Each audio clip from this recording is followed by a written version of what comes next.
బేతాళ కథలు. వింధ్యగిరి రాజ్యం రాజు శివపద్ముడు చాలా ధర్మప్రభువు. ఆయన పరిపాలనలో రాజ్యం సుభిక్షమై ప్రజలు సుఖ సంతోషాలతో జీవించసాగారు. వింధ్యగిరికి సమీపాన నిశారణ్యం అనే దట్టమైన అడవి ఉండేది. ఆ అడవిలో అమూల్యమైన వనమూలికలు ఉండేవి. వాటి కోసం వింధ్యగిరి వైద్యులు తరచూ అడవికి వెళ్ళి వస్తుండేవారు. అటువంటిది ఉన్నట్టుండి నిశారణ్యంలోకి అతి భయంకరమైన 3 తలల రాక్షసుడు ఒకడు వచ్చి చేరాడనే వదంతులు వ్యాపించాయి. దాంతో వైద్యులు నిశారణ్యం దిశగా వెళ్ళడం మానేశారు. ఆ వదంతులు రాజు చెవిన కూడా పడ్డాయి. ఆయన సమర్థులైన వేగులు కొందరిని పిలిచి అందులో నిజానిజాలు తెలుసుకొని రమ్మని పంపాడు. వెళ్ళిన వేగులు వారం రోజుల్లో తిరిగి వచ్చి, మహారాజా, నిశారణ్యంలో 3 తలల రాక్షసుడు సంచరిస్తున్న మాట నిజం. మేము వాణ్ణి కళ్ళారా చూశాము అని చెప్పాడు. నిజం తెలుసుకున్న శివపద్ముడు ఆ రాక్షసుడి పీడ విరగడ చేయడం ఎలాగా అని ఆలోచిస్తూ ప్రస్తుతానికి నిశారణ్యం వైపు వెళ్ళవద్దని ప్రజలకు చాటింపు వేయించాడు. అటువంటి పరిస్థితుల్లో వింధ్యగిరి రాజ్యంలో ఒక వింత వ్యాధి ప్రబలింది. ఊపిరి పీల్చడం కష్టమై పిల్లలు, వృద్ధులు మరణించసాగారు. శివపద్ముడు ఆస్థాన వైద్యులను పిలిచి ఆ వ్యాధికి సత్వరం ఔషధం కనుగొనమని ఆదేశించారు.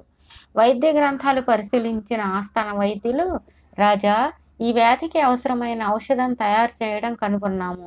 అయితే అందుకు అవసరమైన నవసంజీవని మూలికలు నిశారణ్యంలో గాని దొరకవు. 3 తలల రాక్షసులు సంచరిస్తూ ఉండడం వల్ల మేము ఆ ప్రాంతానికి వెళ్ళడం ప్రాణాంతకం కదా అని భయం వ్యక్తం చేశారు. వాళ్ళ మాటల్లోని నిజం గ్రహించిన శివపద్ముడు అప్పటికి మౌనం వహించాడు. కానీ రోజు రోజుకు రాజ్యంలోని మరణాల సంఖ్య ఎక్కువ కావడంతో ఆయనెంతో వ్యథ చెందాడు. దానిని గురించి బాగా ఆలోచించిన శివపద్ముడు ప్రాణానికి తెగించి తానే అడవికి వెళ్ళి నవసంజీవిని మూలికలు తీసుకురావాలని సంకల్పించాడు. అయితే ఆ విషయం బయటకు వెల్లడిస్తే మహారాణి, మంత్రులు, ప్రజలు తనను ఆటంకపరుస్తారని భావించిన శివపద్ముడు రహస్యంగా అడవికి వెళ్ళాలని నిర్ణయించుకున్నాడు. ఆయన ఆస్థాన వైద్యులను పిలిపించి నవసంజీవిని మూలికలు ఎలా ఉంటాయో, నిశారణ్యంలో అవి ఎక్కడ దొరుకుతాయో వాకప్ చేసి వివరాలు క్షుణ్ణంగా తెలుసుకున్నాడు.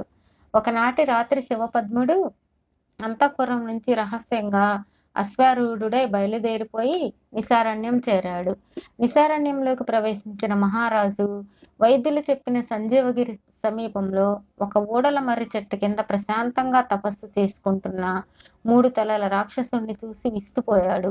తపోశాలి అయిన 3 తలల రాక్షసుడి నుంచి తనకు ఎటువంటి ప్రమాదము జరగదని ఆశించాడు.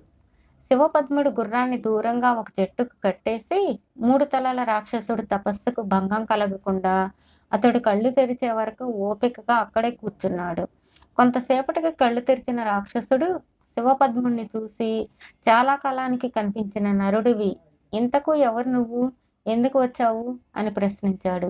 శివపద్ముడు వినయంగా రాక్షసుడికి నమస్కరించి, రాక్షసోత్తమ, నా పేరు శివపద్ముడు, వింధ్యగిరి రాజ్య పాలకుడను. ప్రస్తుతం రాజ్యంలో ఒక వింత వ్యాధి ప్రబలి ప్రజలు మరణిస్తున్నారు. ఆ మరణాలు ఆపడానికి అవసరమైన నవసంజీవిని మూలికలు ఇక్కడ సంజీవగిరిలో ఉన్నాయి. వాటి కోసమే వచ్చాను అని చెప్పాడు. అందుకోసం రాజువైన నువ్వే స్వయంగా రావాలా? వైద్యులు, భటులు లేరా అని ప్రశ్నించాడు రాక్షసుడు ఆశ్చర్యంతో. ఈ అడవిలో నువ్వు సంచరిస్తున్న విషయం తెలిసి ఇక్కడికి రావడానికి ఒక్కరూ సాహసించడం లేదు. అందుకని నేనే బయలుదేరి వచ్చాను అన్నాడు శివపద్ముడు. నీకు ప్రాణభయం లేదా అని అడిగాడు 3 తలల రాక్షసుడు. ప్రజల క్షేమం రాజుగా నా ప్రథమ కర్తవ్యం. అందుకు ప్రాణాలు ఇవ్వడానికైనా నేను సిద్ధం అన్నాడు శివపద్ముడు. రాక్షసుడు రాజు వంక ప్రశంసగా చూశాడు. అంతలో దూరంగా గుర్రపు డెక్కల చప్పుడు వినవచ్చింది. రాక్షసుడు, శివపద్ముడు వస్తున్నది ఎవరా అని అటుకేసి చూశారు. కొద్ది క్షణాల్లో అశ్వారూఢుడైన వ్యక్తి వారి వద్దకు వచ్చాడు. అతన్ని విక్రమపురి రాజు సింహభూపతిగా శివపద్ముడు గుర్తించాడు. వింధ్యగిరి, విక్రమపురి రాజ్యాల మధ్య 3 తరాల శత్రుత్వం ఉన్నది. ధర్మనిరతుడైన శివపద్ముడు సింహాసనం అధిష్ఠించగానే సింహభూపతితో స్నేహానికి ప్రయత్నించాడు. అయితే సింహభూపతి శివపద్ముణ్ణి ఆగర్భ శత్రువుగా పరిగణించి స్నేహాన్ని తిరస్కరించాడు. సమయం దొరికితే వింధ్యగిరిని కలుపుకుని లేదా నాశనపరిచైనా సరే పగ సాధించటానికి పథకాలు ఆలోచిస్తున్నాడు. రాక్షసుడి దగ్గరున్న శివపద్ముణ్ణి సింహభూపతి గుర్తించి ఈసడింపుగా చూసి రాక్షసుడి వైపు తిరిగి, నీతో మాట్లాడడానికే వచ్చాను అని చెప్పాడు. వచ్చిన పని చెప్పు అన్నాడు రాక్షసుడు. నీతో ఏకాంతంగా మాట్లాడాలి అన్నాడు సింహభూపతి. ఆ మాట విన్న రాక్షసుడు శివపద్ముడితో, రాజా, నువ్వు వెళ్ళి మూలికలు సేకరించుకొనిరా అన్నాడు. రాజు సంజీవగిరికి వెళ్ళాడు.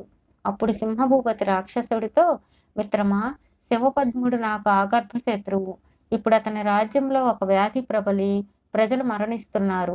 ఆ మరణాలు ఆపడానికి అవసరమైన నవసంజీవిని మూలికలు సంపాదించటానికి శివపద్ముడు అరణ్యానికి బయలుదేరిన సంగతి తెలిసి నీ వద్దకు వచ్చాను. అవి అతడికి దక్కకుండా చూడు అన్నాడు. అందువల్ల నీకు ఒరిగే ప్రయోజనం ఏమిటి అని ప్రశ్నించాడు రాక్షసుడు. సంజీవని మూలికలు దొరకకపోతే వింధ్యగిరి రాజ్యం క్రమంగా శ్మశానంగా మారుతుంది. నా పగ చల్లారుతుంది అని చెప్పాడు సింహభూపతి ఆవేశంతో. నీ కోరిక తీరిస్తే మరి నాకేమిస్తావు అని అడిగాడు రాక్షసుడు.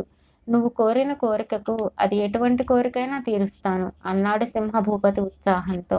నా ఆకలి తీర్చడానికి ప్రతిరోజు ఒక మనిషిని నీ రాజ్యం నుంచి నా దగ్గరకు పంపగలవా అన్నాడు రాక్షసుడు. సంతోషంగా పంపగలను అన్నాడు సింహభూపతి క్షణం కూడా ఆలోచించకుండా. ఆలోగా శివపద్ముడు నవసంజీవిని మూలికలతో అక్కడికి చేరాడు. 3 తలల రాక్షసుడు సింహభూపతి వైపు ఆగ్రహంగా చూసి, నీ వంటి మూర్ఖుణ్ణి నేనింతవరకు చూడలేదు. శివపద్ముడి పాదాలకు నమస్కరించి తక్షణం ఇక్కడ నుంచి వెళ్ళిపో అని హుంకరించాడు. క్షణం ఆలోచించిన సింహభూపతి శివపద్ముడితో, నన్ను క్షమించు అని ఆయనకు పాదాభివందనం చేసి మౌనంగా అక్కడి నుండి వెళ్ళిపోయాడు. శివపద్ముడు 3 తలల రాక్షసుడికి నమస్కరించి, రాక్షసోత్తమా, నేను ఒక సహాయం కోరి నీ వద్దకు వస్తే నువ్వు 2 సహాయాలు చేశావు. నీకు నా జన్మాంతం కృతజ్ఞుణ్ణి అన్నాడు. నీ ధర్మనిరతి శ్లాఘనీయం.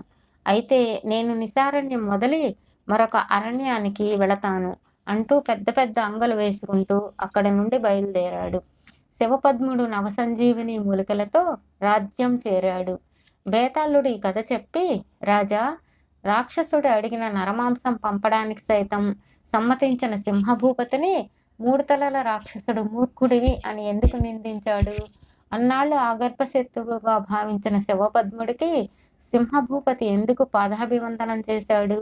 రాక్షసుడికి భయపడి అలా చేశాడా? నవసంజీవిని మూలికలు సంపాదించడానికి అనుమతించడం రాక్షసుడు చేసిన తొలి సహాయం. మరి అయితే శివపద్ముడు ప్రస్తావించిన 2వ సహాయం ఏమిటి? ఈ సందేహాలకు సమాధానం తెలిసి కూడా చెప్పకపోయావో నీ తల పగిలిపోతుంది అన్నాడు.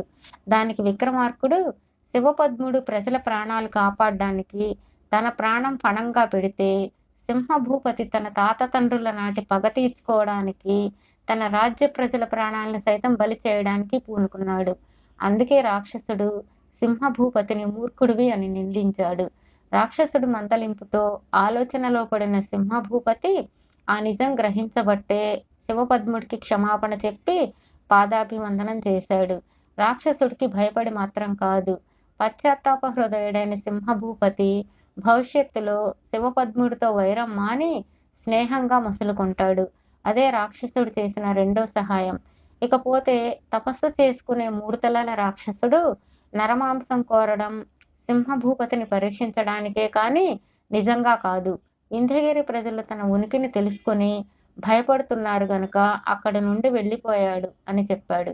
రాజుకి ఈ విధంగా మౌనభంగం కలగగానే బేతాళుడు శవంతో సహా మాయమై తిరిగి చెట్టెక్కాడు.